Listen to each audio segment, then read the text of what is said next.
Welcome to Non-Human Entities YouTube channel. Please subscribe, like, and share if you enjoy this show.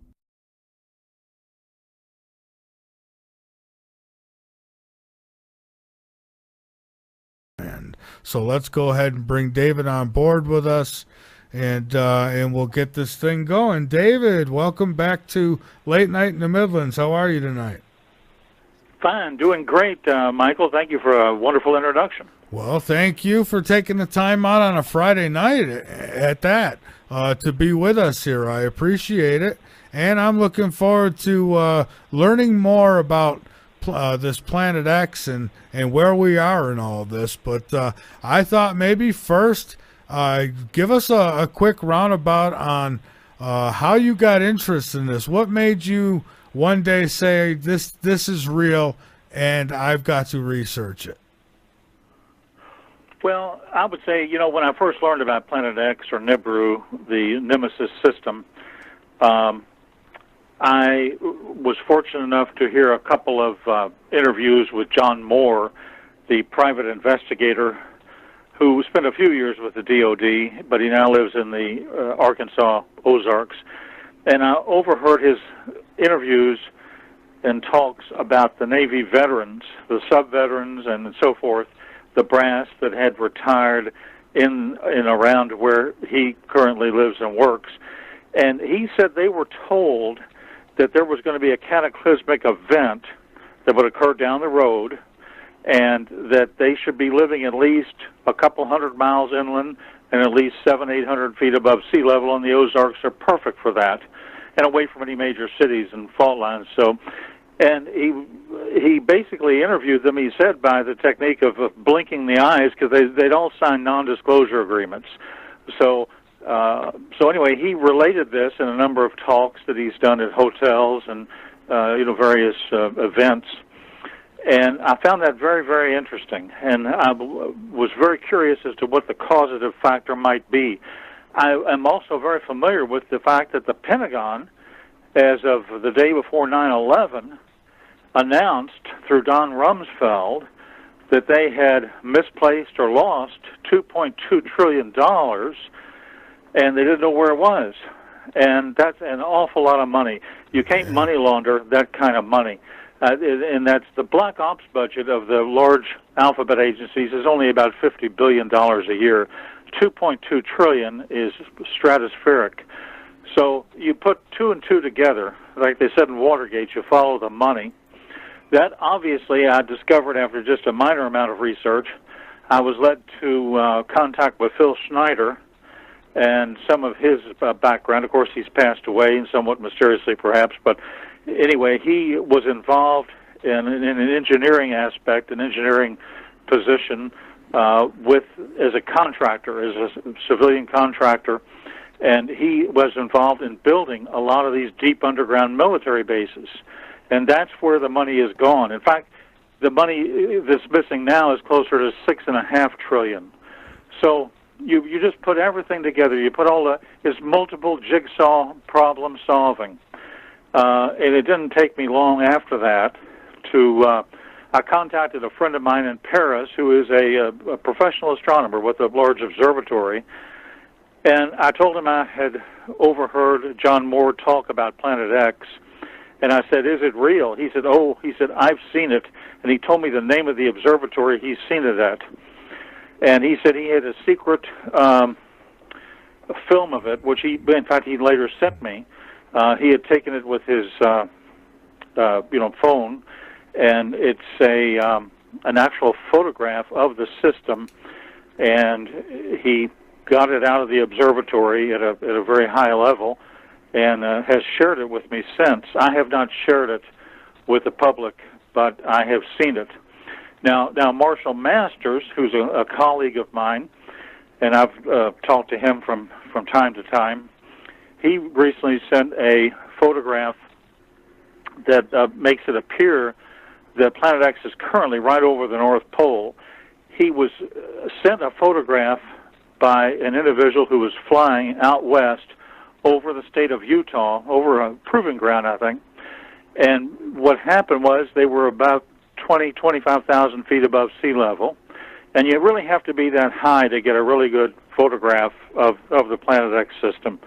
Occasionally you can get a good atmospheric photograph, but there's so much distortion in the atmosphere, and then you have the chemtrails, and of course you can only see it around sunrise and sunset in certain locations, and best from the southern hemisphere, and you know the whole story on that. And you can only see it in the infrared region if you have a telescope, and you have to have a very, highly advanced infrared telescope like the Vatican. So in any case, these people were flying above Utah, and they took a very obvious photograph of both the sun and, in the distance, Planet X. He analyzed it, and he's very good at photographic analysis. And I have a 3-page analysis of it in my files. I have the picture, and it's one of the best photographs I've ever seen of the Planet X Nibiru system. And it's not a lens flare, it's not a distortion. It was taken through an aircraft plexiglass window, and it's just right on spot. So the sightings are increasing, in my opinion. And so now, wait a second. You said you've actually seen video, or you have video of it? A professional astronomer in Paris sent me about a 1.5-minute video that was taken at about a 10,000-foot level observatory of the system. I've never published it, though. Oh, why not? I want to see it. I'm thinking about it. I just, it's just I don't have a green light yet on it, but we'll think about that. It's a wonderful video, and it was taken at a observatory that is managed by about 3 major superpowers, and it was taken at night, and you can see the moon and you can see the Nibiru system very clear. So nobody even knows he's got it. I don't want to put him in danger. And so that's kind of my thinking. It's authentic. You know it's authentic then. Oh, well, it looks absolutely authentic. Okay. Absolutely. Ooh.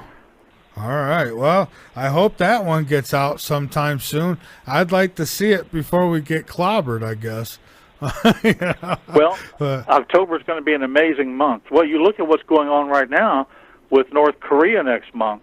I mean, this is the fuse to World War III. This is crazy. It's all coming together at once, in my opinion. Well, there is a lot coming together. I'll give you that. And, they've been making a lot. I don't know where you stand with this eclipse, but I see it as just an eclipse. But I'm seeing a lot of, there's a lot of stuff, a lot of prep. Like here in South Carolina, we're getting hospitals ready, and we're getting snake venom ready, and all this stuff. And I'm so, whenever have they gotten so ready for an eclipse? I mean, is there more to this, or is it just being hyped up? It's such a narrow range. It's a 70-mile path from Oregon to South Carolina. And so what's going to happen is you're going to have tens of millions of people converging on this 70-mile path. Like in Hopkinsville, Kentucky, maybe the population is 60,000 people. Well, they estimate they're going to get 600,000 or 700,000 people in Hopkinsville, including a Vatican astronomer, in fact, to look at the eclipse from that point of view.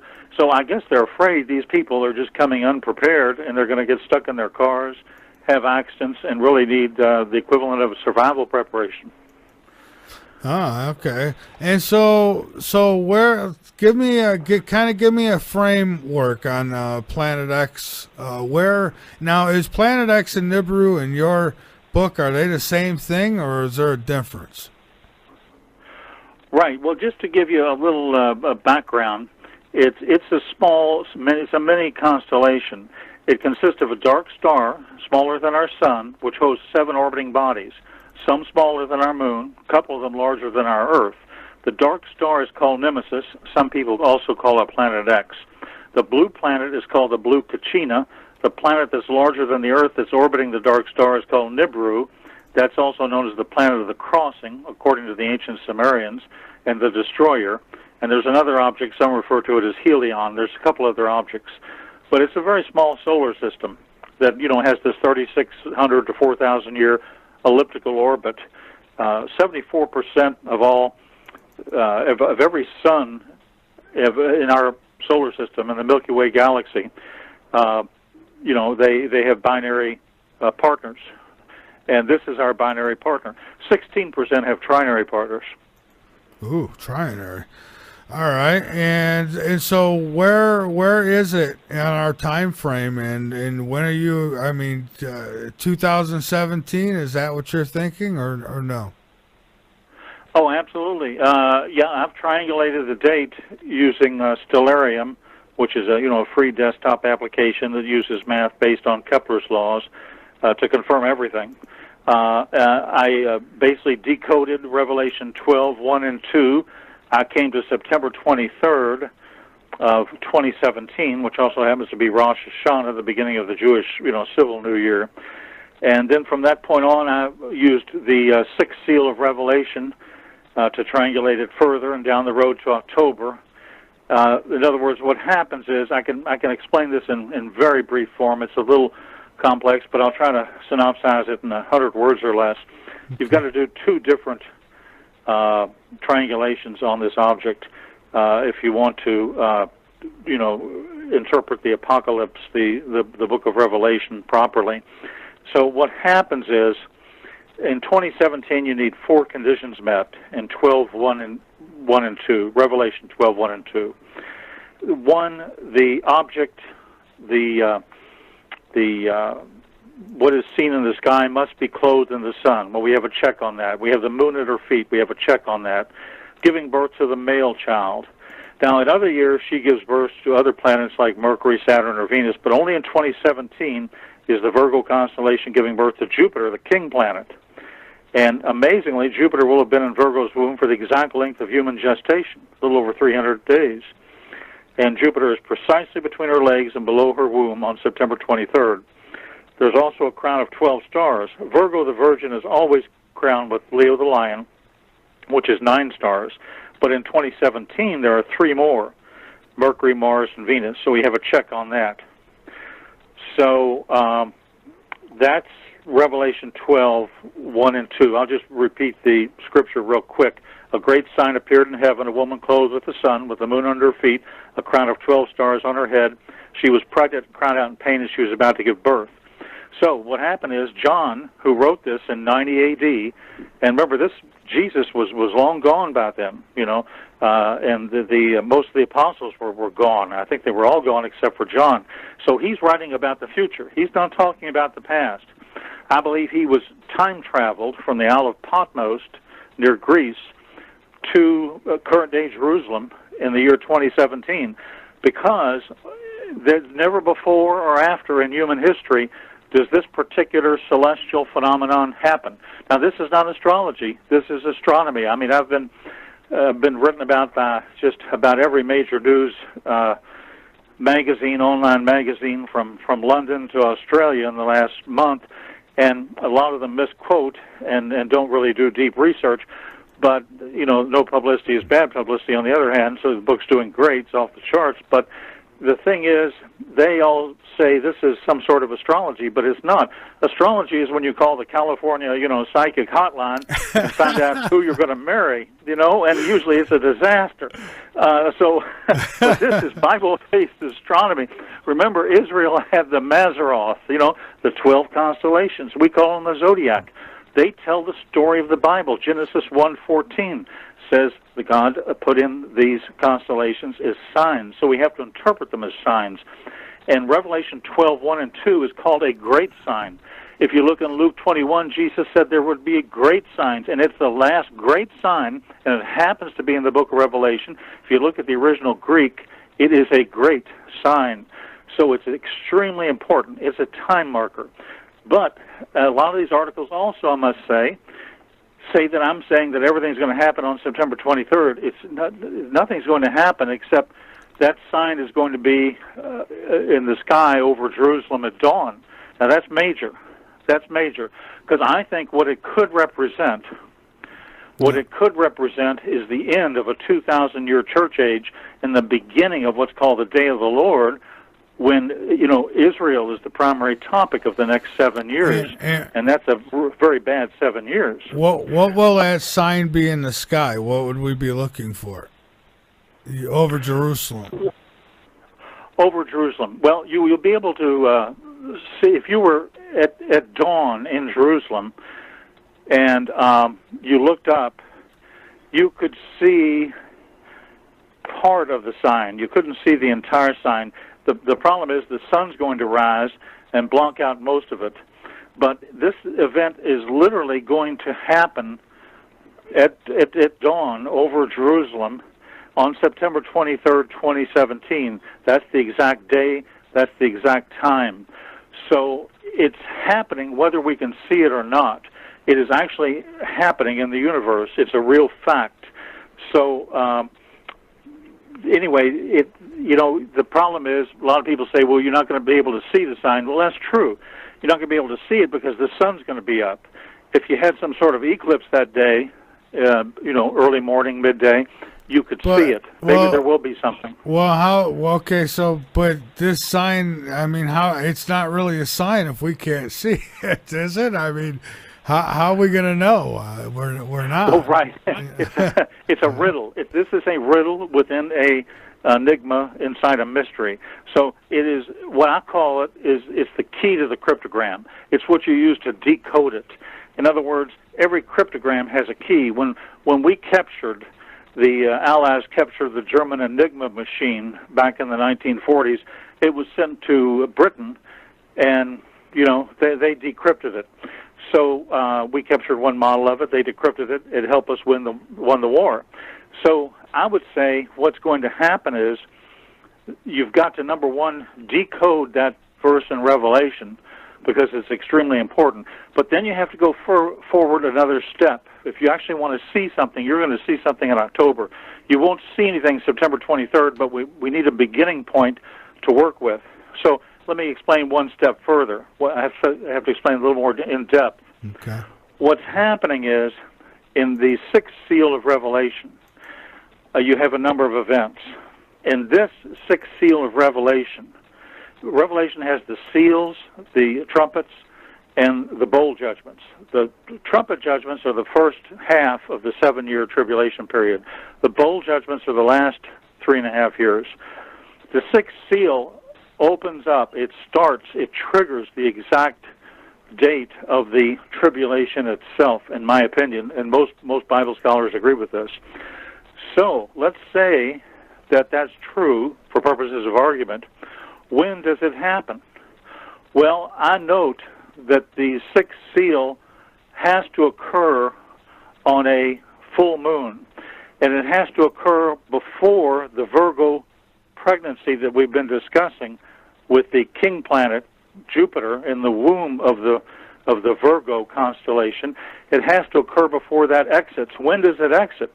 It exits it exits October 13th. So it's got to be between September 23rd and October 13th. Now, the only full moon that happens in that frame of time is October 5th. And the description of the sixth seal in Revelation is such that there is a blood moon and the sun is darkened.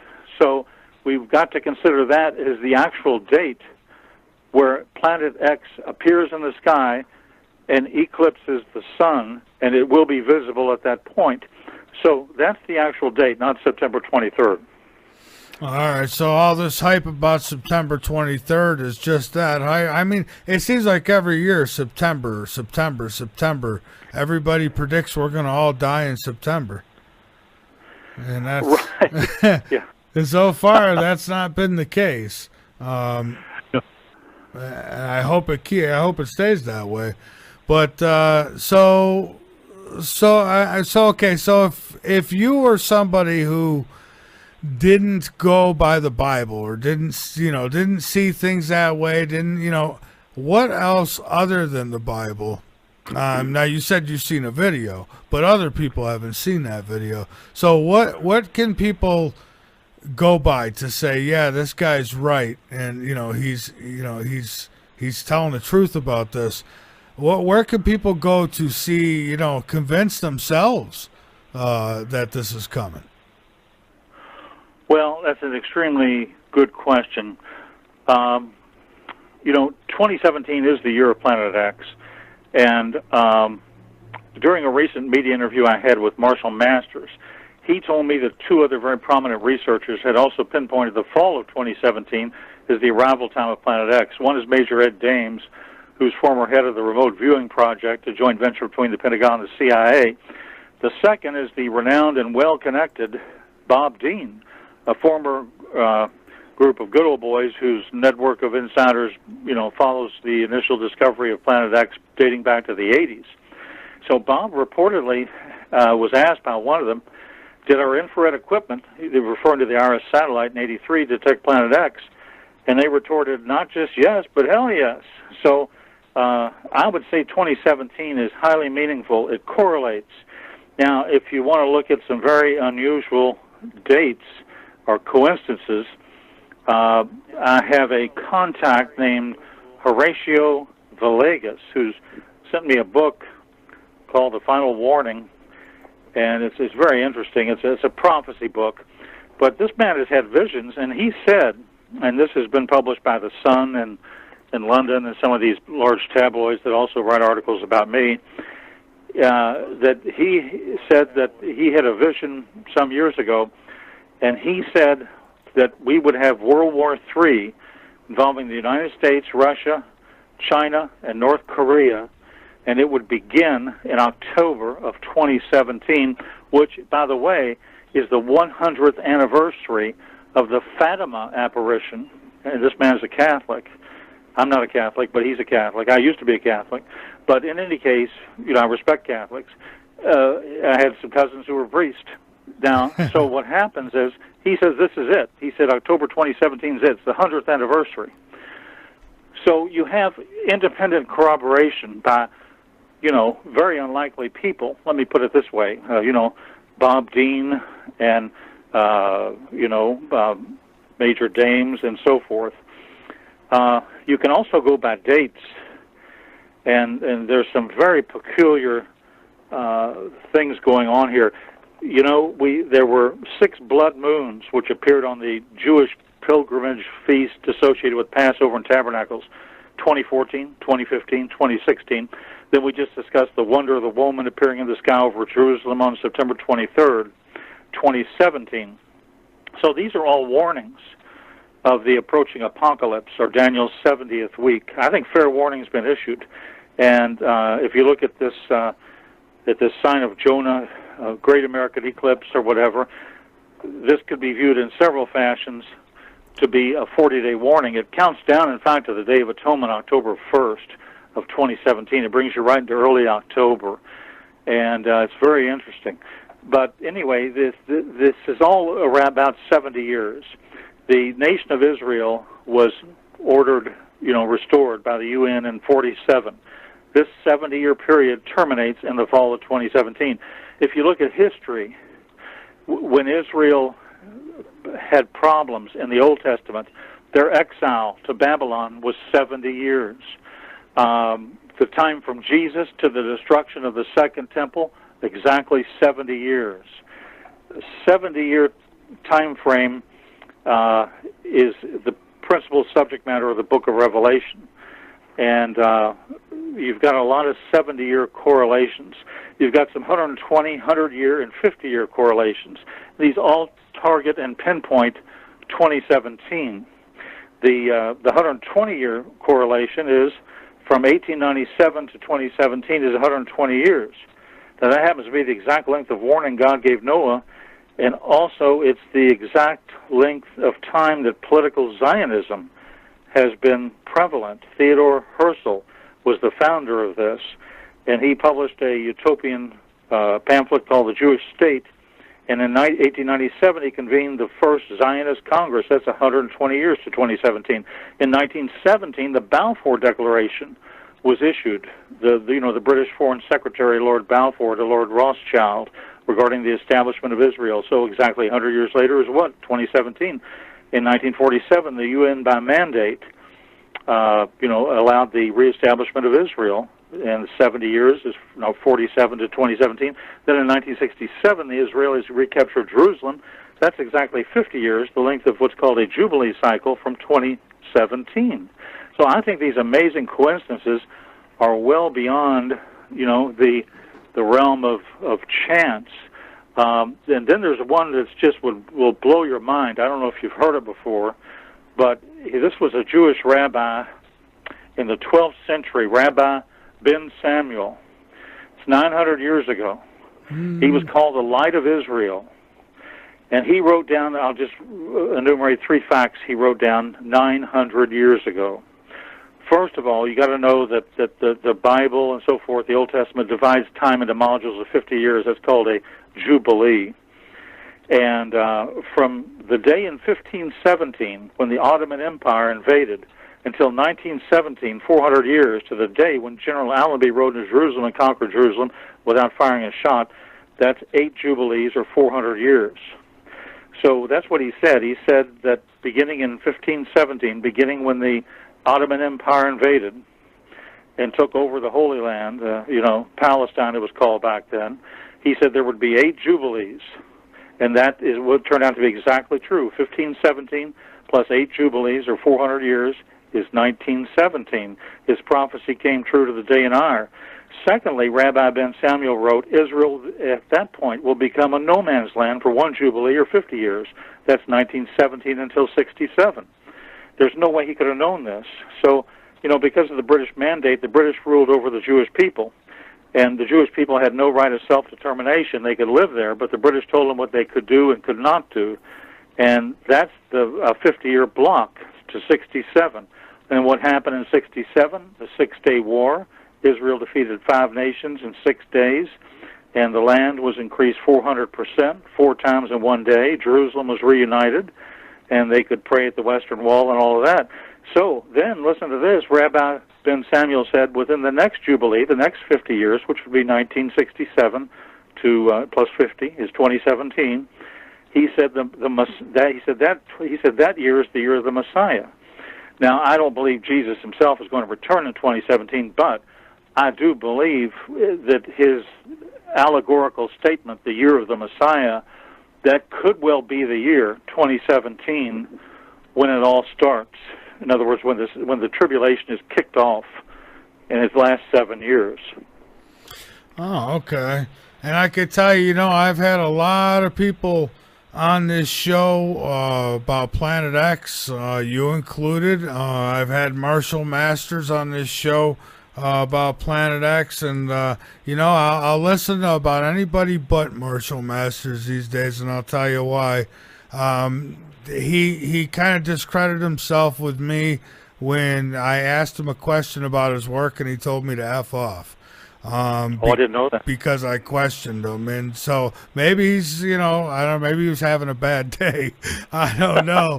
But I've had him on several times, and since that, I'm thinking you can't be a real researcher if you don't allow people to question your work. And, I mean, you should welcome questioning, but he didn't. So, but that was my experience. Interesting. The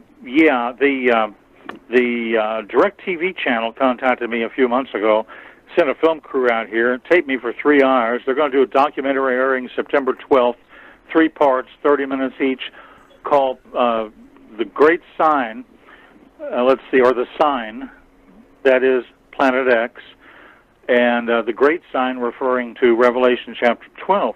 They've also done some of the filming in Jerusalem at a Washington cathedral that has, frescoes of judgment and the tribulation and all that. It's going to be a really good video. So just want to mention that it'll be out there, and it'll probably be posted to YouTube the next day. And then the other 2 will follow very quickly. So about September 13th, everybody may want to take a look at that. Okay, and I've got some questions coming in. I usually wait until after the break, but I'll go ahead because I have a feeling we're going to get a lot, and I'm going to get swamped if I wait. So, here's one from Denise. Will Florida be flooded out totally? By what day, month, etc. should I be out of Florida if it will be bad? Should we all be out to higher ground? That's the first question. Right. The highest spot, a good question. The highest spot in Florida is 150 meters in the Panhandle. So the Panhandle is probably safe. But anywhere from Orlando south to the Keys, I would say is highly dangerous, highly suspect. It could simply be eliminated by tsunamis and as the ocean rises out of its basin during a pole shift. So I would say, by the first week in October, you better have strategic relocation plans. All right, and here's a question, from somebody. 7 years later, another solar eclipse happens again over America, making a X over southern Illinois. What do you think life would be like by then? Well, I think at that point, that's if I'm right, and if a lot of other people like me are right, I'm not alone in this. I'm joined by a variety of people on the internet, Scotty Clark, Paul Bagley, others. If we're right, let's put it this way, if we are right, and they're not experts on Planet X, but they're experts on the eclipse and on the tribulation and on Revelation 12:1 and 2. And if we're right, let's put it this way, and I think that how many more signs can we get? I would say that at that point the U.S. will probably be split in half. It will have experienced tsunamis, volcanic eruptions in Yellowstone, fire falling from the sky with trails of smoke, probably limited nuclear exchanges during that 7 years. It won't be the same United States. In other words, if you've got $500,000 to invest in a house, don't buy a house in Atlanta, buy a house in Belize. This is not the time to really be in the United States once all this starts. The United States, unfortunately, is going to be a target of all of these countries. Once the Planet X experience happens, that could destroy our electrical grid. And once the country is weakened, right now we're a superpower, but if our electric grid goes down, these countries, which are our enemies, and Russia has more than 2,000 nuclear weapons. China has 300. North Korea has 60. Iran has some. These countries, which are our enemies, will take advantage of that. And, if we're living back in 1851 due to electrical grid problems, they're going to take advantage, and there's going to be problems with them attacking us. So I think Planet X is going to cause a whole series of catastrophes, including asteroids striking the Earth, and according to the Book of the Apocalypse, 1/3 of the grass and the oceans and the islands and so forth being destroyed. So I don't think it's going to be the same world. There's something in psychology called a normalcy bias, and we have the tendency to think as human beings things are going to be the same as they were yesterday and today, tomorrow and the next day. But all of that's just about to change. All right. Well, I guess we'll have to wait and see if people. I'll give you that. There's a lot going on, a lot happening that is really hard to put in any one basket. I mean, we've got earthquakes, volcano activity, the weather, and certainly people could find an excuse for everything, and some do. I'm saying myself is that I'll at least say yes, all these changes are happening. What's causing it? I certainly won't say it's not Planet X, but whatever it is, we can all agree on this, that there's some serious stuff going on, and I have a feeling it's going to get much worse before it gets better, as I'm sure you do too. But I've had people send me some pretty convincing stuff. I don't know if you could see the screen tonight, but I also not really. Okay. Well, I simulcast on YouTube as well, and I have someone sent me in a video that they took through a welder's mask. I find it pretty interesting. You can see in the video what are lens flares, and then there's the sun, and there's this object below it that's awful bright. And some are telling me it's the welding mask that's causing it. Well, the gentleman who sent me that photo, or the photos and that video, he's going to call in a little later after the next break, and he's going to tell me how he did it, how he, came up with that video. And because I think it's pretty, I don't know, some are saying it's the welding mask. I'm no expert, but I'd have to say there are some people like him who send me stuff that I personally can't debunk. That's for sure. Yeah, I've been sent. I get sent things from all around the world, and I've been sent some very unusual items, and I've done photographic analysis on a couple of them, and they appear to be real. So all I know is, we have limited photographic evidence, even with the chemtrails, and even with the problems with our atmosphere. So there's no telling what the Vatican is watching. There's no telling what they're watching from the South Pole. They've got the whole story there. They've got a lot more information than we do. But on the other hand, I think I've got the dates right. All right. Well, I'll tell you what. Let's take a break here and let's get back to things. Oh, yes, and Donna and Bruce, I don't know if they know yet, but Autumn and I will be in Rochester the end of August, last week of August. I'm coming there solely to see my kids. But we will make time for Donna and Bruce. So if you're listening, I see you in the chat, but I don't know if you're listening. If you are, then now you know. All right, so I'm going to take phone calls. We'll get the phone calls first, I think. That'll be our first target, and then we'll hit some questions in the chat. So, all right, so David, we are back, and I've been trying to find this photo for the last 20 minutes. I've been digging through trying to find. I can't find it now, but I do have the video, and it is loaded up here. But we'll get to that again in a second. Let's go to the phones. We're going to Kentucky, 859 area code. You're on Late Night in the Midlands. First name, and who do we have here? Hello, hello. Kentucky, you're up. All right, I guess you fell asleep. Next up, Minnesota, 763 area code. You're on Late Night in the Midlands. Yeah, hi, Michael. This is Ian. Welcome. In my research about this topic, I think there are three main categories that people focus on. There's prophetic. I don't know. If you got us on in the background, turn us down. Oh, I see what happened. Yeah, all right. Go ahead. I'm sorry. So there are three main categories in this particular topic.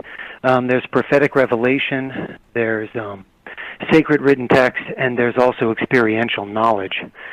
I think the interesting thing is that universally, probably, most people might not agree on the first two. The third one, experiential, the only problem with this particular topic is once it actually happens, it's too late, isn't it? So we're talking about something. We're talking about something that requires two particular ways of thinking. And right now, at this very moment on this program, you two gentlemen have the keys to that thinking. It's critical thinking, and it's having an open mind. Before you can get to David Mead's work, he has really amassed a lot of information. He may use some from the first two topics I mentioned, the categories I mentioned, but that experiential knowledge is something that comes through a collection of understanding, or putting the pieces of the puzzle together with all of the facts about what's happening around us. You know, there is such a thing as, in mathematics, called catastrophe theory. And essentially, without making it sound like too crazy and getting into too much detail, catastrophe theory really deals with the slight changes that can lead to great changes. So for an example, you might have like a sand, an hourglass, and sand is pouring down the hourglass. And those little grains of sand are pouring and pouring, and eventually a natural system will break down. It's the rise and falls of empires, it's all of the rise and falls of natural disasters, and so on. And if you can see the signs of the times, the things that are going around, whether it be the way that great people of power are acting, whether it be looking on our shorelines and seeing whole civilizations underneath the water, whatever that might be, the critical mind critical thinking is able to help you with that. But before you can get to his work, I really have to commend you, Michael, because to me, you're like a teacher too. Because as a host, you have to have you have an open mind. And having that open mind is that flexibility of thought to be able to receive more information. What was it? The Oracle of Delphi told Socrates that he was the smartest person that was living, and he couldn't understand it until he figured out, oh, well, of course it's because I know nothing. He admitted that he didn't know anything. He kept his mind open, and I really appreciate the fact that you're a teacher as well because of your open mind. So having those two skills, David Mead's critical thinking and your flexibility of open mind, I would just exhort people to think of those two things, maybe look at some of the information, keep their mind open, because one day that grain of sand, we don't know when that grain of sand will fall, but the collapse of whatever it might be will happen. So thank you very much for the time. Well, thank you. I appreciate the call. And before we take another call, and that came from Minnesota. And I love Minnesota. I actually visited there first time was last summer, and I really liked it. But of course, I was there when it was warm, which is you got to get there at the right time to get warmth. But all right. So David, you want to comment on any of that before we take the next call? Right. I would say the open mind is so important. And if you, as he mentioned, you have to integrate or correlate, you have to synthesize all of these viewpoints from geopolitics to prophecy to circumstantial evidence, and you have to be like a college professor, and you have to use your total mindset to judge this, and you will get an instinct or intuition about it if you get enough information. I know Pope John Paul II talking about Revelation. He back in the 80s, he met with some German Catholics in Europe. It was November of 1980, I think. And he was asked, what about the third secret of Fatima? Shouldn't it have been published by 1916? He replied, I'll give you a quote, given the seriousness of the contents, my predecessors in the Petrine office diplomatically preferred to postpone publication so as not to encourage the world power of communism. On the other hand, it should be sufficient for all Christians to know this. If there is a message in which it is written that the oceans will flood whole areas of the earth and that from one moment to the next millions of people will perish, truly the publication of such a message is no longer something to be much desired. So this gives you the mindset of the elite that I think a lot of them know, but they're just not saying anything because they don't want to cause a global economic or other type of panic. Yeah, well, and I've tried to put myself in those shoes too. If I was in charge of that information, what would I do? What would be the responsible thing to do with it? And I mean, you got two options. You keep quiet and you keep things civil until it all falls apart, or you put that information out, and from now until the day that it comes, you're going to have chaos, I think. So I could see how tough it must be for anyone who does have that information to come out and put it out there, because, man, that's a lot on your shoulders, isn't it? Yes, indeed. And I think that the reason we're seeing so much extremism in politics, this war rhetoric between Trump and North Korea, and then a possible attack next week in Guam and retaliation by the U.S., I think these people all know about it, and they realize the time is so short, they're willing to do anything they want to, and they realize it's not really going to have that many consequences. I think the time is so short. Well, I hope not, but I'll take your word for it tonight. Let's take another call. We're going to go to, and listen, folks, when you call in, if you're not up, I'll mute. You'll be muted, and I ask that you mute yourself, too, just out of good practice, and we'll take the next call here. Kentucky, 859 area code. You're up again. Welcome. Hello in Kentucky. Going once. Hello? Oh, there you are. Welcome. Is it me? It is you. I'm actually in Cincinnati, but I carry a Kentucky area code because I just don't want to change that cell phone number. Okay. I moved 6 years ago. All right. Yeah. Well, welcome aboard. Michael. Yeah, and folks, I'm going to say it again. When you call in, I'm going to mute you. You're going to stay muted. If you unmute yourself, I'm going to hang up on you and block your number. So, but I just want to make sure I'm the right one. You are the right one. In from an 859 number.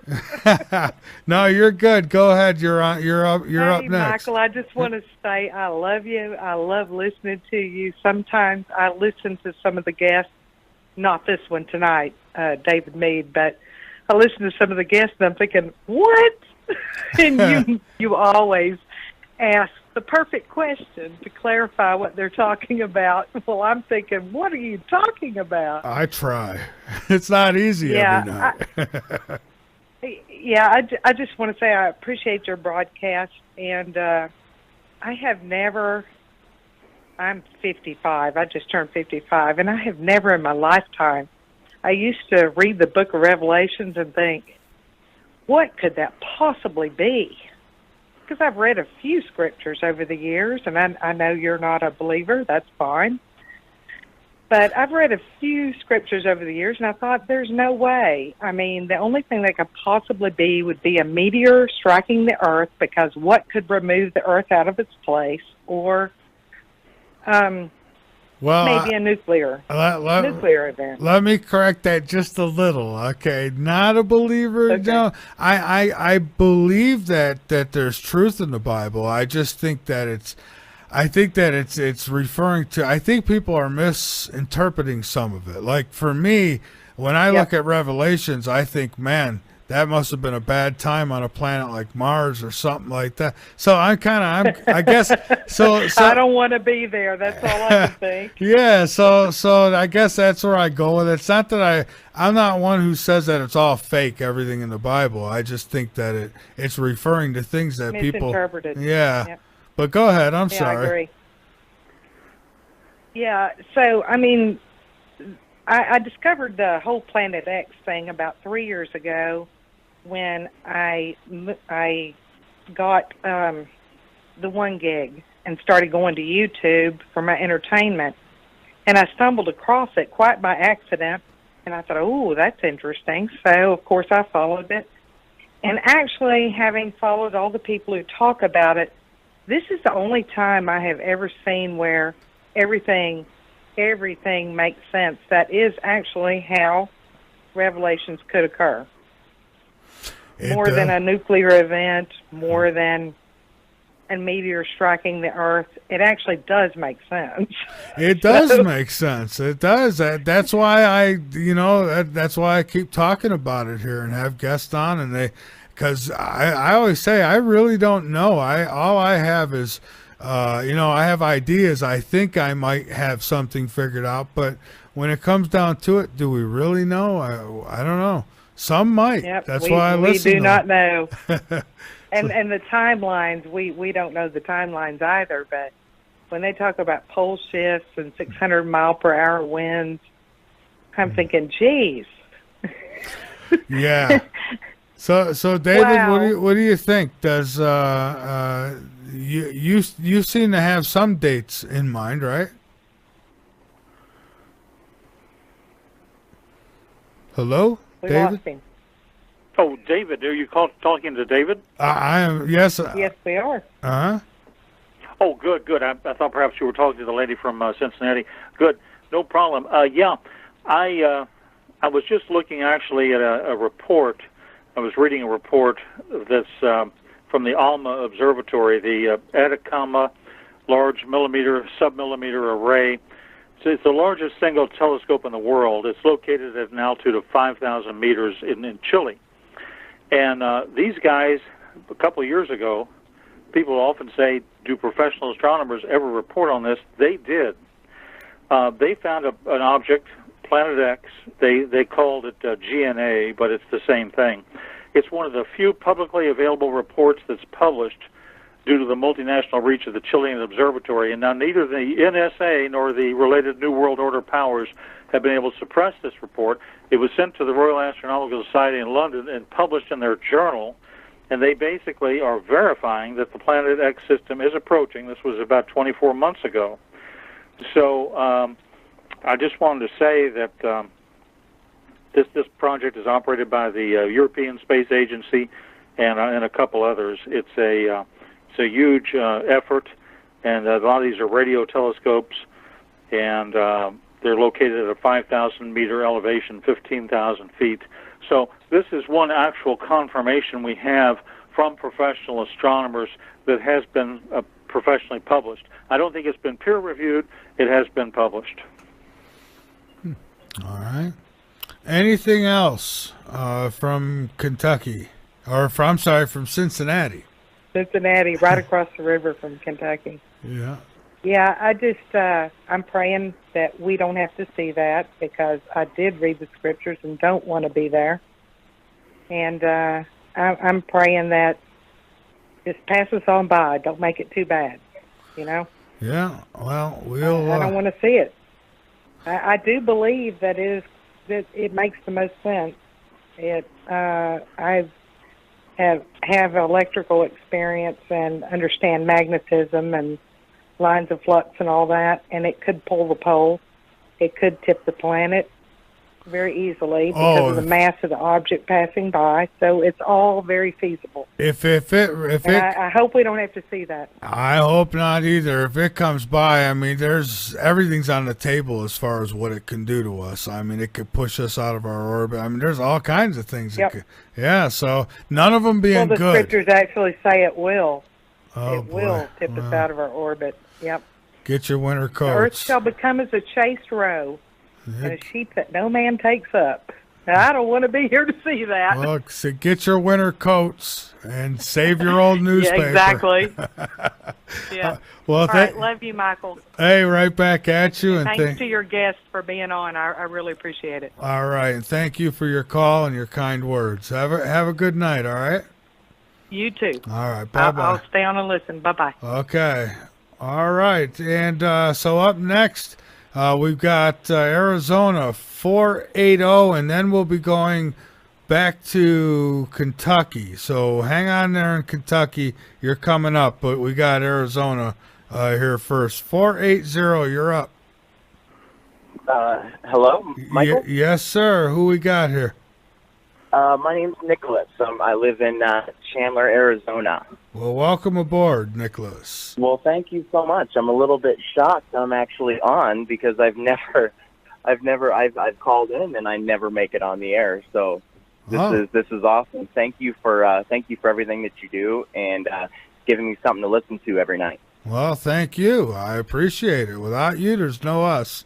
I say it, definitely. I mean it. You know, really quick. I mean, I'm going through kidney failure and stuff like that, and I can't really sleep at night, and because I'm in a lot of pain, and I needed something to get me through the evening and the overnight hours, and I'm fascinated with this Planet X and this Nibiru, and this actually right now the Mandela effect is something very big I'm looking at, but things like that, and what your station does is it gives me, and then I can actually sit there and think about it long. So just wanted to quickly tell you that I greatly appreciate it. Well, thank you. I appreciate that. Got anything for the guest at all? Yes, I do. And David is his name, I believe, right? Yes, sir. All right. My question is with the studying that I've been doing with this whole Planet X thing, one thing is it's really hard for me to continue to believe this, because I remember back in 2015, there was this huge September 23rd, 2015, and I believe a lot of people remember what happened then, and it just everything that was predicted was going to happen on that date, and I really was set on that. I'm like, something's really going to happen, and as usual, I mean, like with the 2012 and everything like that, it just passes by and nothing happens. And then I keep looking and online, and all these people show these pictures that frankly look like sundogs and flares from the camera, and they say it's Planet X. And it drives me nuts, because I know that it's not. I know that stuff is not what we're looking for. My question is I know it's gonna, I'm convinced that it's gonna happen. Everything with the planets heating up and everything like that, our weather changing, things like that, I'm convinced that this is a possibility. Whether it be Jupiter, I've heard BP Earthwatch talk about it. Nibiru might be Jupiter, things like that. But I apologize. My question is is living in Chandler, Arizona. When the poles do flip, I've been looking at like New World maps, and they show where the new coastline is going to be, and it shows that like Florida's gone, the Gulf Coast is gone, things like that.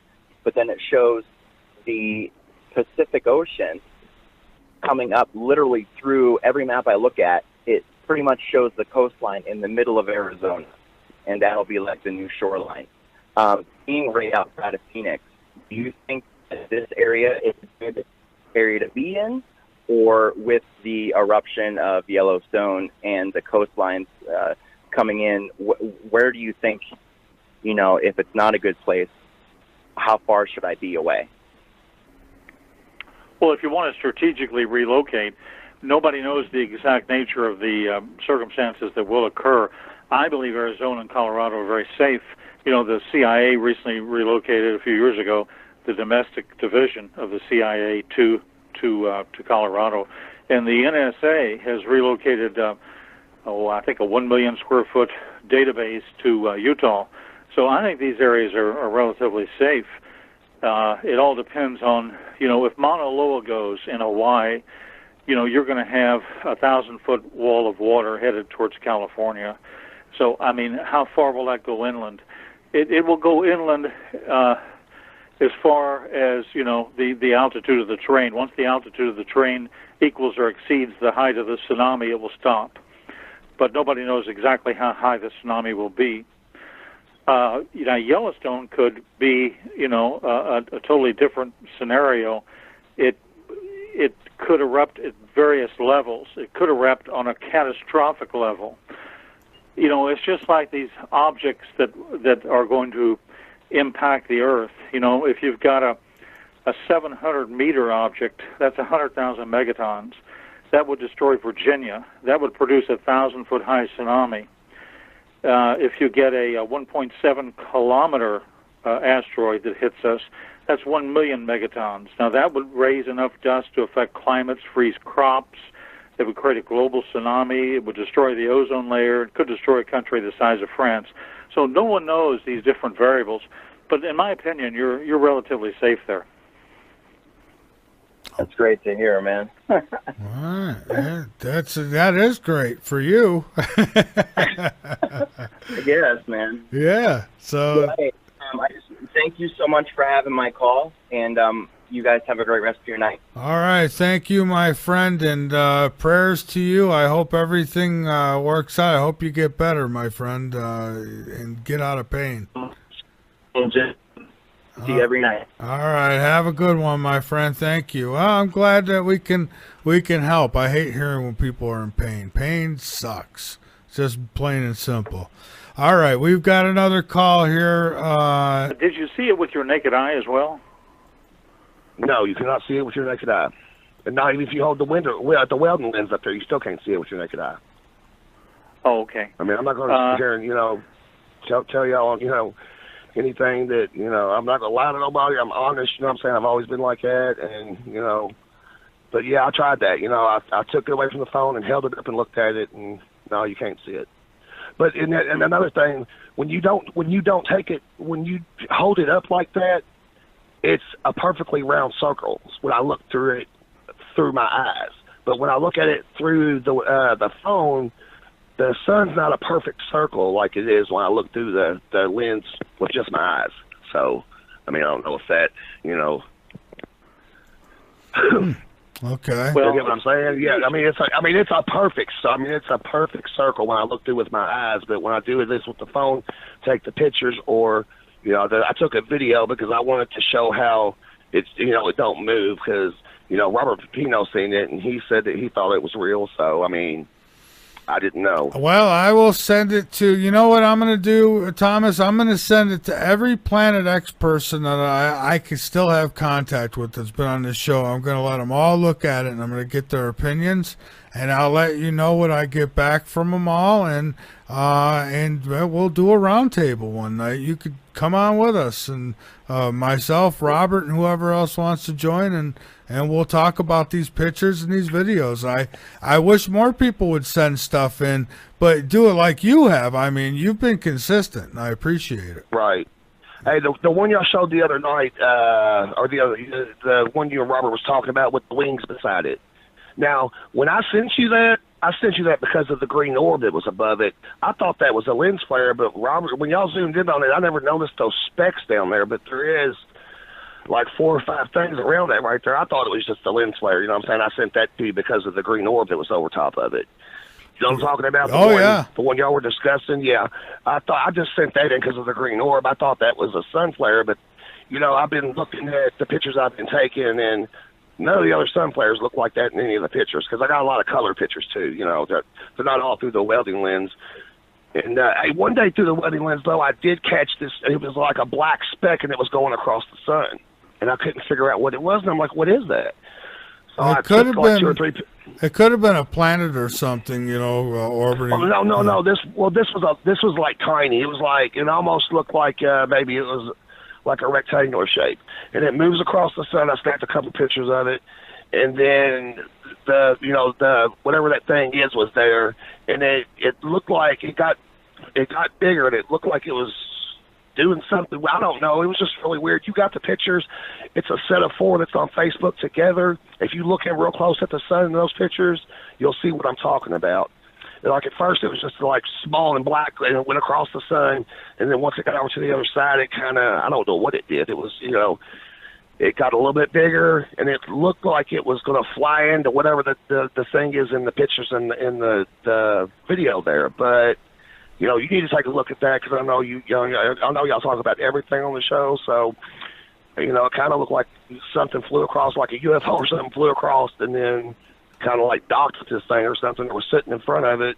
If you go back and look at those 4 pictures, they're on Facebook, and they're all 4 together in a square. Wow. Zoom in on those pictures and look at that, and that's a pretty neat thing there, too, I thought. Well, Thomas, listen, keep sending me what you get, and I'll keep looking at it. I get your stuff on Facebook and in my email, so I see it all. And if something's a little too big, just go ahead and do it on Skype, and I'll get it. And I thank you so much, man. All right, Michael. Well, thank you. And David, you have a good night. Michael, you have a good night, and y'all keep up the good work. All right, you too, my friend. Thank you. See, it's people like that who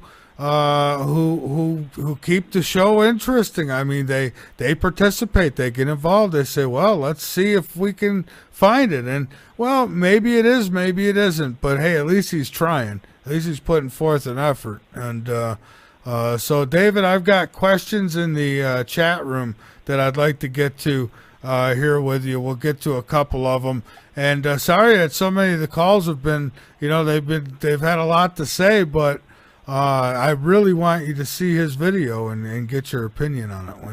When I get a chance, I'll send it. All right. So thank you. We did the Florida question. We did that question. Okay, here we go. This one's from Ryan. Is there any life on Planet X? So, yeah, that's a good question. We've heard in the past that there's going to be Anunnaki on Nibiru and Planet X. So what do you think? Any life? Well, yeah. I mean, I've read, the articles or books that indicate that there is. I personally tend to disbelieve that.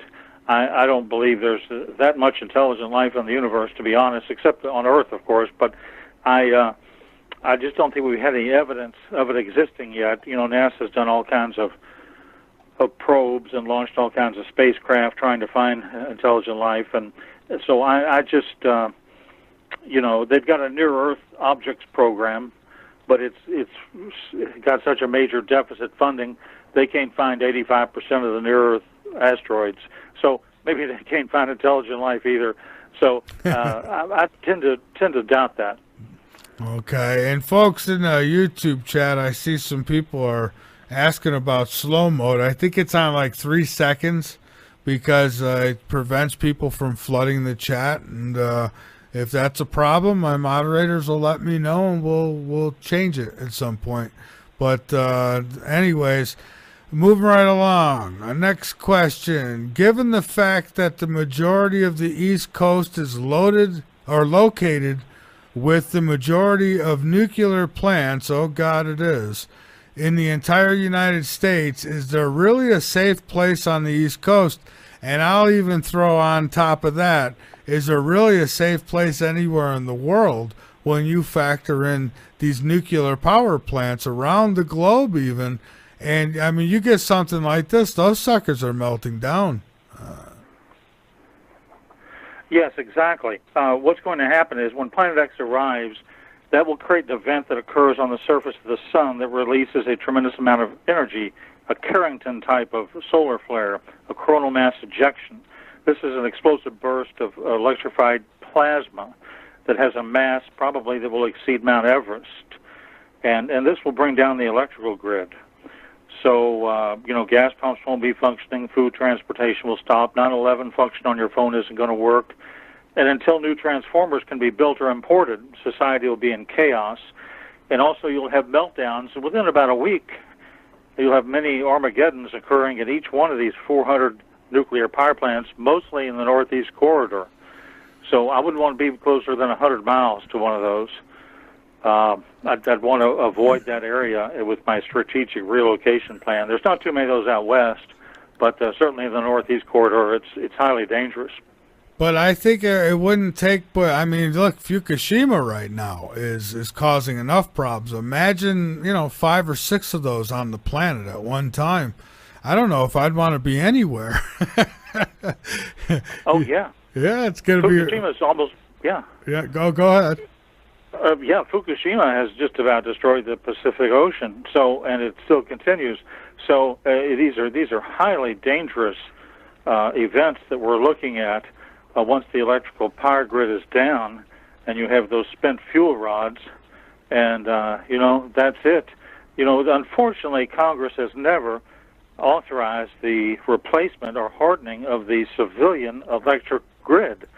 It would cost, some estimate, as little as $30 billion. But nobody the taxpayers don't seem to be aware of it.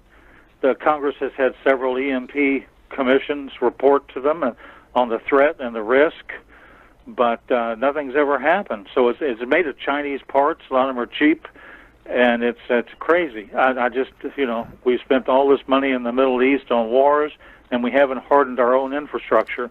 Very strange. Well, yeah, it is. I mean, we've got nuclear power plants here in the United States that are identical to what is in Fukushima, and we're just as moronic because we put them on fault lines. And so they're talking about there's 8 volcanoes right now that they're keeping an eye on in California alone. And in the fault line, they're saying this is overdue. Charleston, South Carolina, big fault line. It's way overdue. So at some point, these earthquakes are going to start happening. And these things, these power plants, call death traps, I call them, they will come down. And it's going to be a real problem. Precisely. They represent a major risk, and I would avoid them at all cost. All right, let's go to another question here. What kinds of signs can we watch for anywhere in the United States so we know that the possible shift is close? Earthquakes on the West Coast, ? Or other areas in size of the quake. So what will be some of the signs we should expect to see in the upcoming months? Well, your first sign or indication of a solar flare will be problems with the communication satellites, because these gamma rays and X-rays travel at the speed of light. They will hit the stratosphere, the upper atmosphere, in 7 to 8 minutes. They will knock out a lot of the communication satellites, GPS, and so forth. So if you're really watching and you see some problems along these lines, you may realize before anybody else that a major solar flare is on its way. And you should have 24 to 36 hours notice to do something. And I would go to the nearest general store, and I would clean out their shelves in terms of food and water supplies for at least 30 to 90 days, when that happens. And I would say that's going to be one indication. Okay, and one of the other things, this I've always said, keep an eye on the animals. And I don't know if it'll be too late once you see the animals go nuts for something like Planet X. But I always say, as far as earthquakes and stuff go, keep an eye on the animals because, they'll let you know something ain't right before it even happens. But now they're coming out, even with this eclipse, they're saying that the animals will act differently because of the eclipse. And this is mainstream putting this stuff out.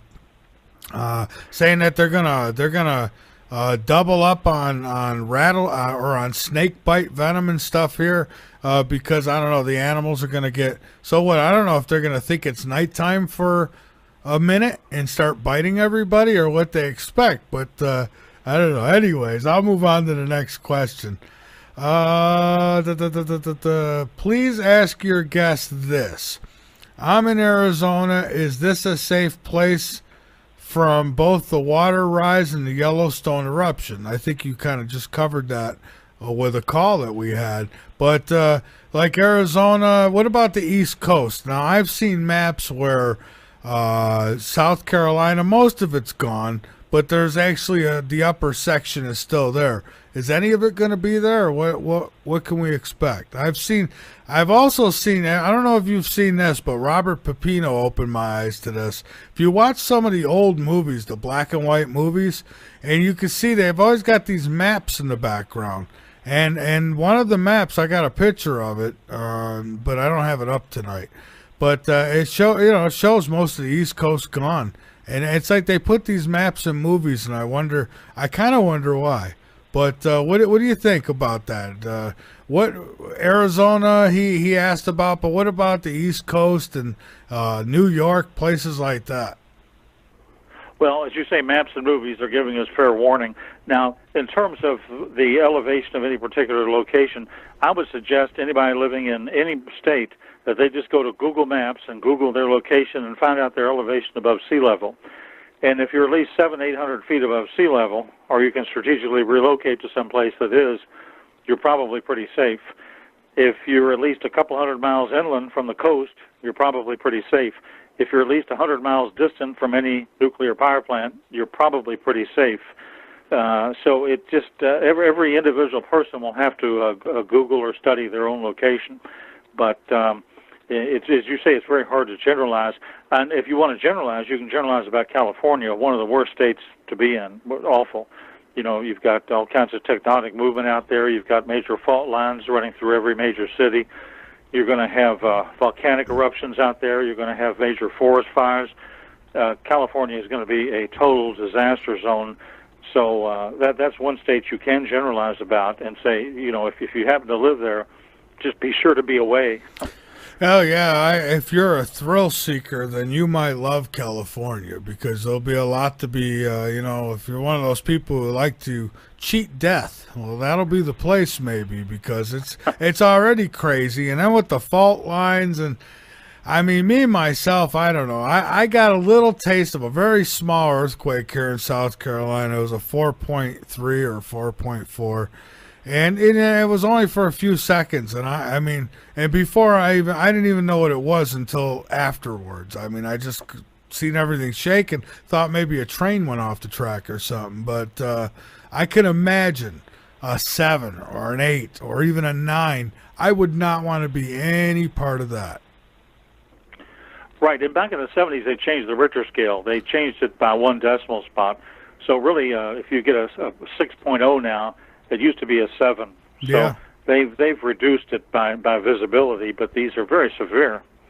Yeah, well, absolutely. And like I said, a little one I was in, I was just taking a break on my show, and I felt a little, almost like you'd feel with if your dryer or your washer's not balanced and it shakes the floor.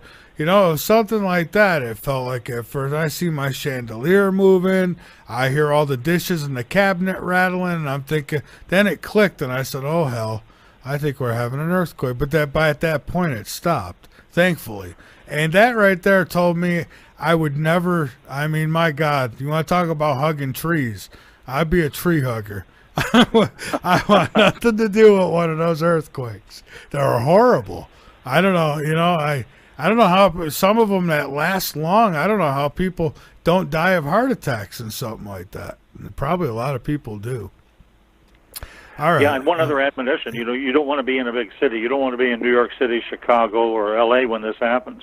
You want to be in a more rural area. All right. And next question. Has Michael Vera ever interviewed David Icke? Yes, I have, and it's in the archives. Go ahead and have at it. The next question, Skywalker asks, the fact that Nibiru is on a counterclockwise orbit, eclipse is coming in from the west. Is this Nibiru? Fact, moon rises from the east, sets in west. Is this Nibiru, not the moon? I don't quite understand the question. Well, honestly. I think what they're asking is, could this eclipse, instead of not being a moon, but be Nibiru going by the sun and blocking it? Oh, no. You mean the Great American Eclipse of the 21st? No, that's a real eclipse. That's our moon eclipsing the sun, and that's definitely the local solar system right there. Okay. Hey, yeah, and see, I appreciate this now. Hey, I could probably name a couple guys out there who would say, "Oh, yeah, that's absolutely part of it." But yeah, so I appreciate you keeping it real. Next question. How does Project Bluebeam factor into what is seen in the skies? Well, yeah, they've got all kinds of coded projects. Bluebeam is one of them, and I don't recall the exact nature of what the hypothesis behind that is, but supposedly it's a holographic projection of one sort or the other, and different people have different opinions on what the holographic projection will be of. I don't think Planet X is going to be a holographic projection scenario. It's going to be a real scenario. It's going to have real events in real time and affect us in a real way. So, but the Pentagon has all kinds of crazy programs, and the Defense Intelligence Agency runs a lot of them for the CIA. And you've probably got maybe at the top 40, 50 people in NASA that even know about Nibiru, Planet X. The rest are not on a need-to-know basis.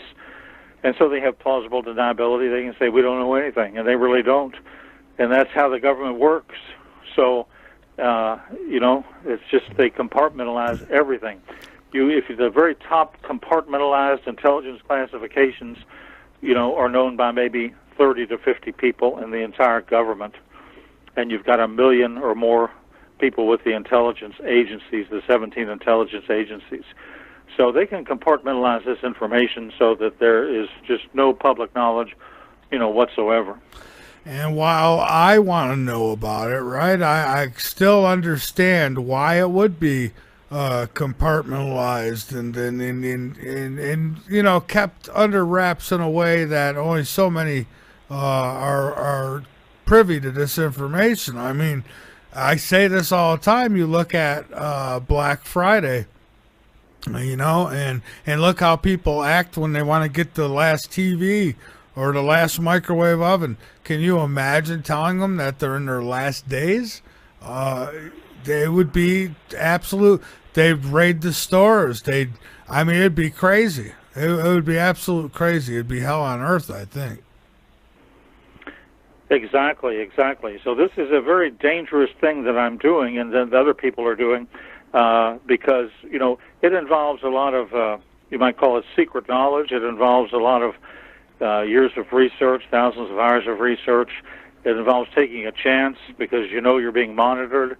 This is a very strange area we're in. Of course, you have the rewards of royalties and so forth, and you get to talk to a lot of people. But on the other hand, it's a very unique, once-in-a-lifetime event we're about to experience. And like I say, all normalcy bias is about to, I believe, go out the window. Okay. Well, I hope you're not right, but you could be. So, Open Ears has a question here. Open Ears asks, Michael, can you ask the guest if Major Ed Dames' kill shot theory is really about Planet X, and he did not want to relate it to Planet X since he was in the military.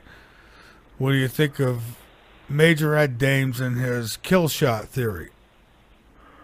Oh, absolutely. By the way, very strangely, his last seminar that he's doing, and then he's just ending everything, happens to be this September 23rd. So that's interesting right there. That coincides with what we've been talking about this fall. So he may know something more than he's releasing. He hasn't released dates, but I believe he's basically retiring next month. So that may tell you something right there. Yeah, what this kill shot is basically going to be a solar flare from the sun. Something has to cause it, and I believe it's Planet X, the close approach of Planet X, 14, 15 million miles between us and the sun.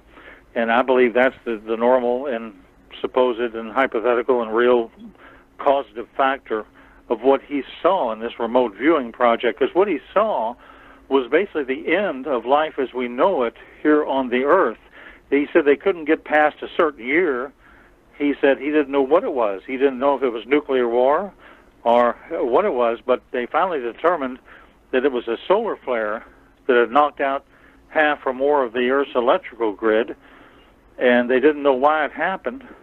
And this is what ended life as we know it on planet Earth. Didn't end the life itself. The Earth will continue to go on with people on it, but ended life as we know it.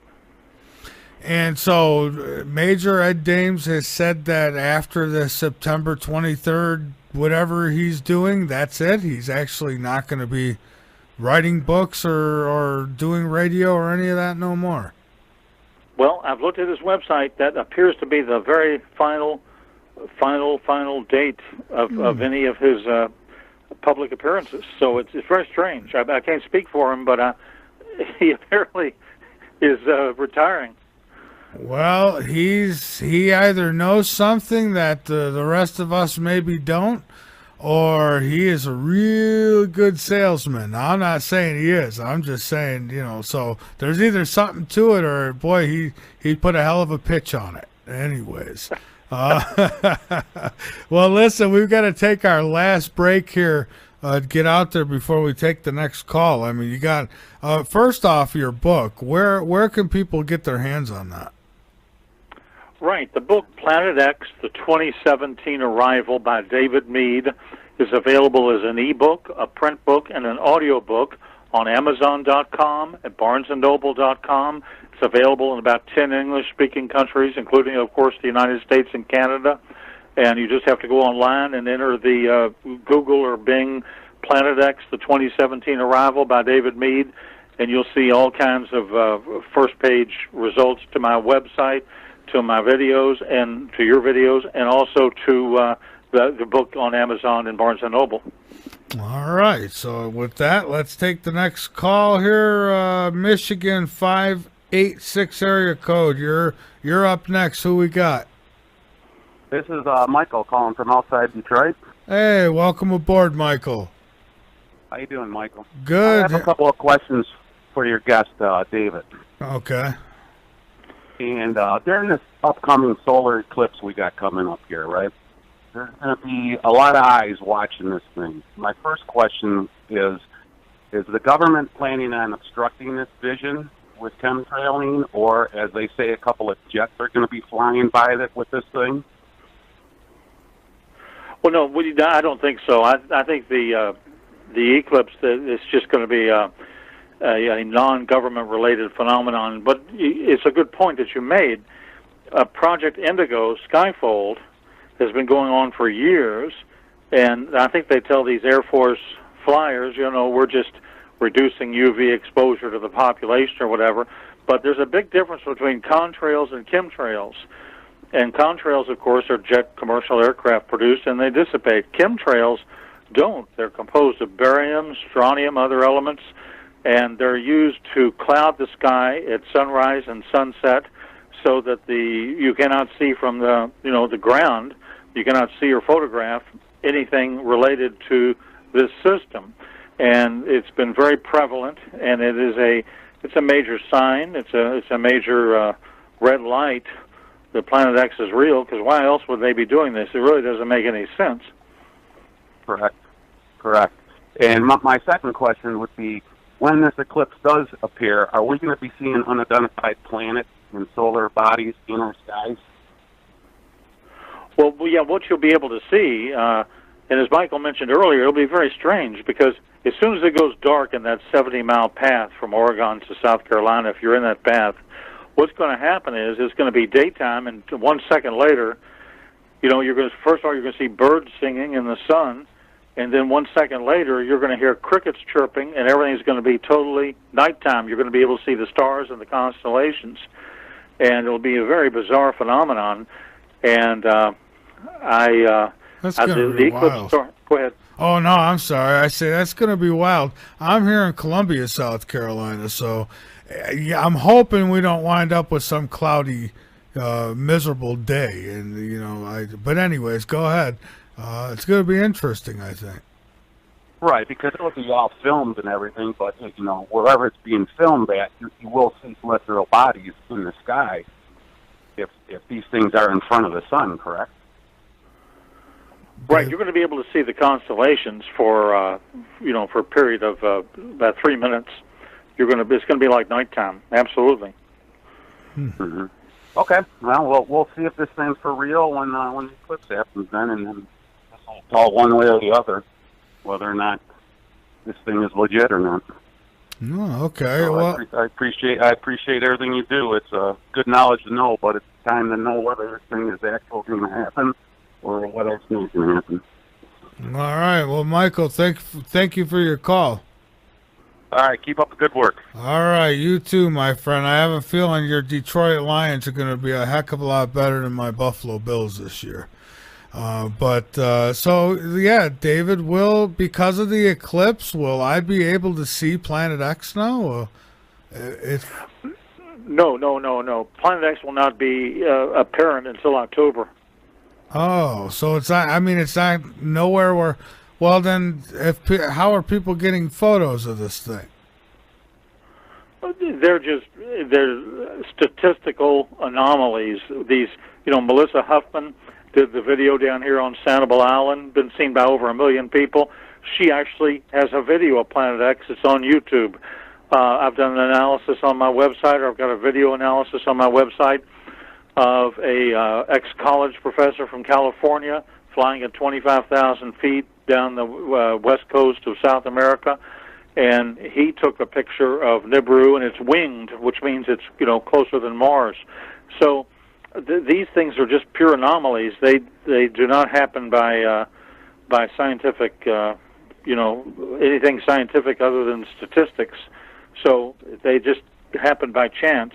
Unless you've got a professional observatory under your control, such as the Vatican or the South Pole Telescope, you can't go out and get a guaranteed sighting of this. But some of these people just happen to be in the right place at the right time, and maybe your person was too. Well, yeah, it could be. It's just, I'm always asking people how they get photos, and then, I try to duplicate it myself if I can. Now, I remember, about 5 years back, 5 or 6 years ago, it might have been actually it was longer than that, about 8 years ago now. I was driving in the morning time here in South Carolina, where I am. The interstate, when you're going, it's like you can see the sun's huge, and it comes up like it's coming right out of the interstate. And I remember pulling over and using the welder mask, trying to see what I could see. And at that time, I wasn't getting anything. But now people are, so it's time to get the welder's mask back out and see what I could find. But I want to do better than that. I want to go to an observatory, and I want to do like you said. I mean, give me some coordinates, and then let me go ahead and see this thing.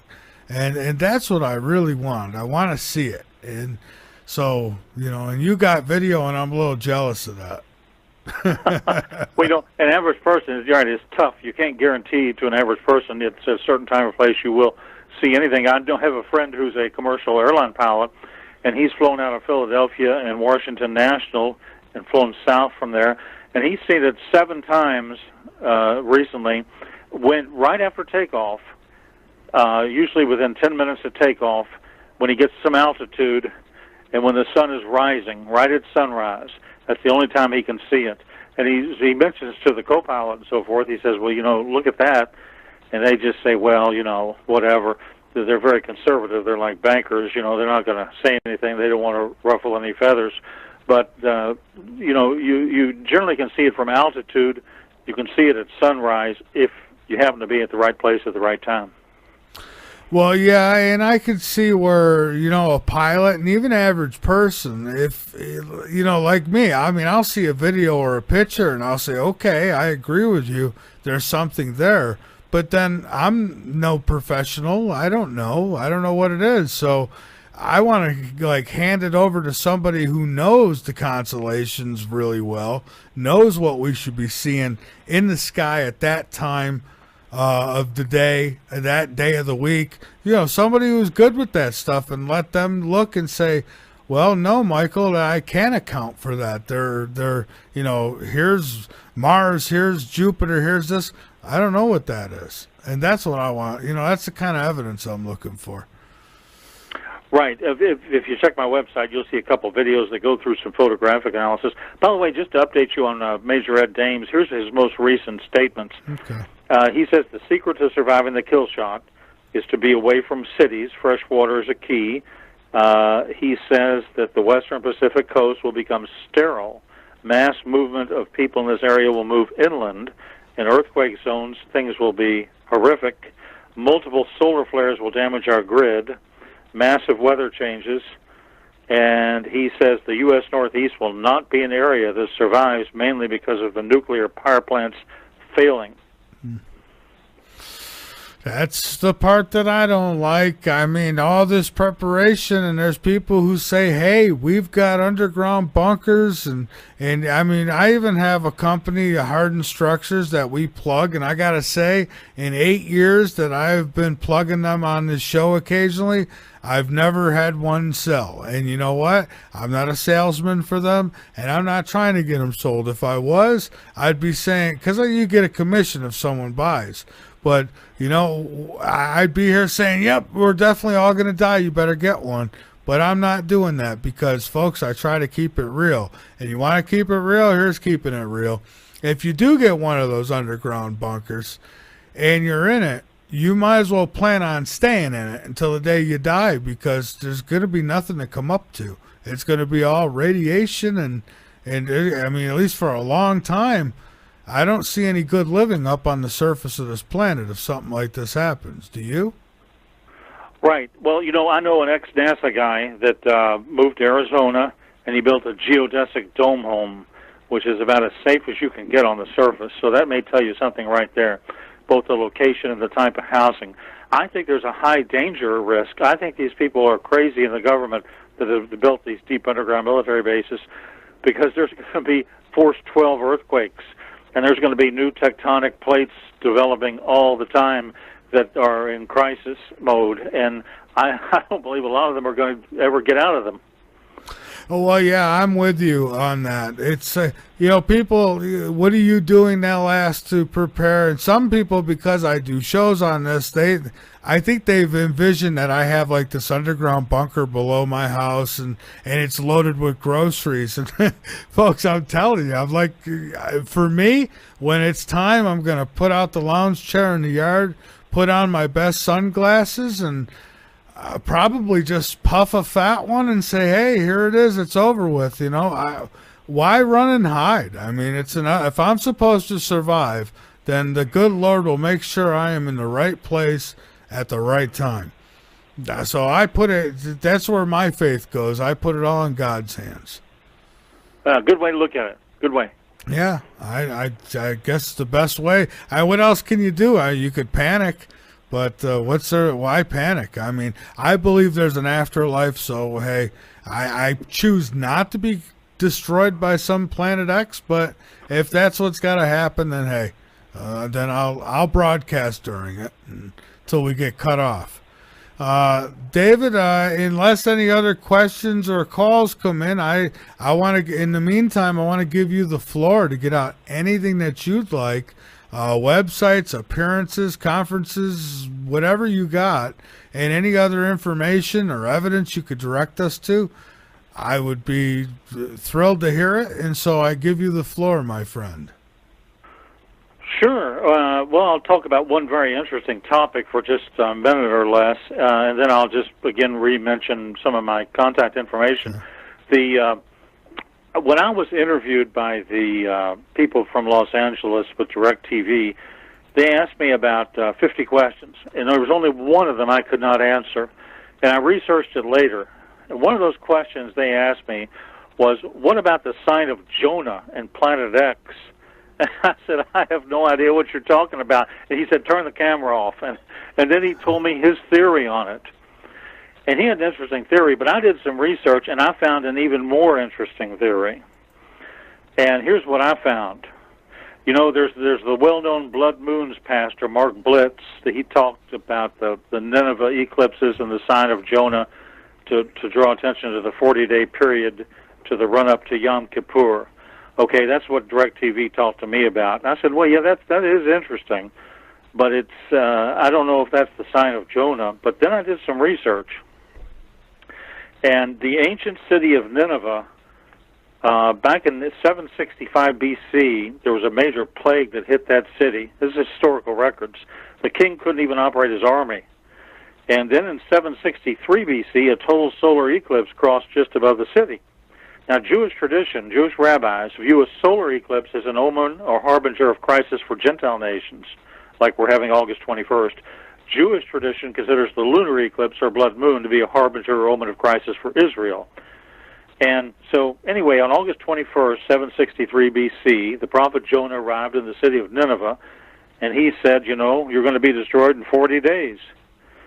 But that generation repented, and I think the reason they did is they were scared to death. They'd just been hit with a major plague and just seen a major solar eclipse.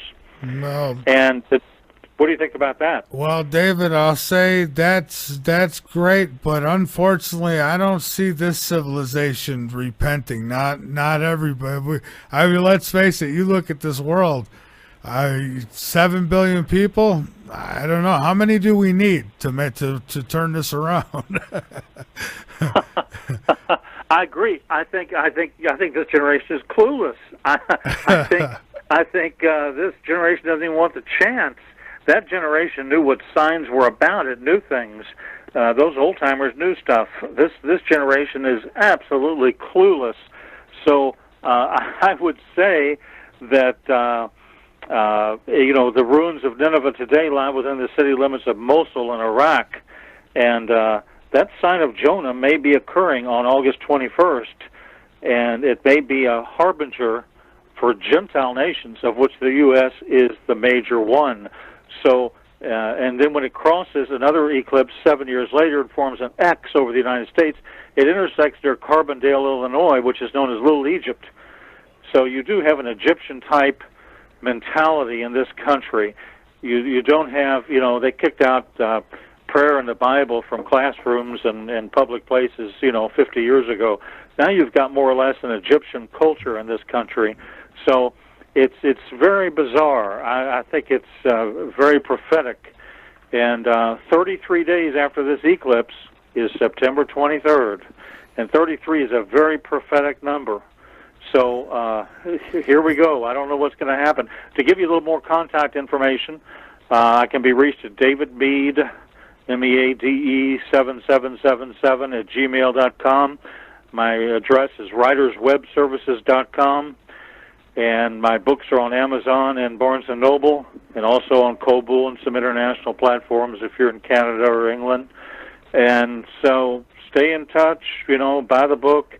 I think the key to everything is knowledge and preparation, and that's what Major Ed Dames says. And non-paradigm thinking has to accompany our preparations.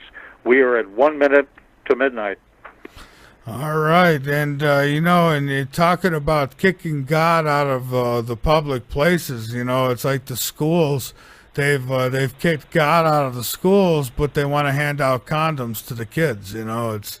I mean, this is the type of society we've got now. I mean, you think about it. I mean, we've got a lot of the people who are just brain dead today. They grew up 8 years under Obama. Before that, you had Bush. Bush told everybody, see, you don't need to have good grades in school to become president. I'll never forget when he said that. So I mean, they've not had really good role models at president, have they? So no. The last 4 or 5 presidents have been disasters. I totally agree. Yeah. Well, listen, David, I thank you so much for being here tonight, and keep up the good work. And if any new developments come up, anything at all, please email me, and even if it's a 30-minute report or a 5-minute report or a 2-hour show, get a hold of me, and we'll set it up. Sounds good. I appreciate it. Have a good evening. All right, you too, my friend. Thank you. Okay, bye-bye. Bye-bye. All right, folks, there he goes, David Mead. Thank you for listening to the first hour of Late Night in the Midlands. To finish listening to this episode, go to lnmradionetwork.com and become a subscriber. Becoming a subscriber is easy. There is a link on every page to take you to the subscription page. The cost is low, and you would be supporting Late Night in the Midlands and all of our efforts to bring you the truth. Again, go to lnmradionetwork.com, click on the subscribe button, and you can finish listening to this episode as well as all of the other shows that are in our archives.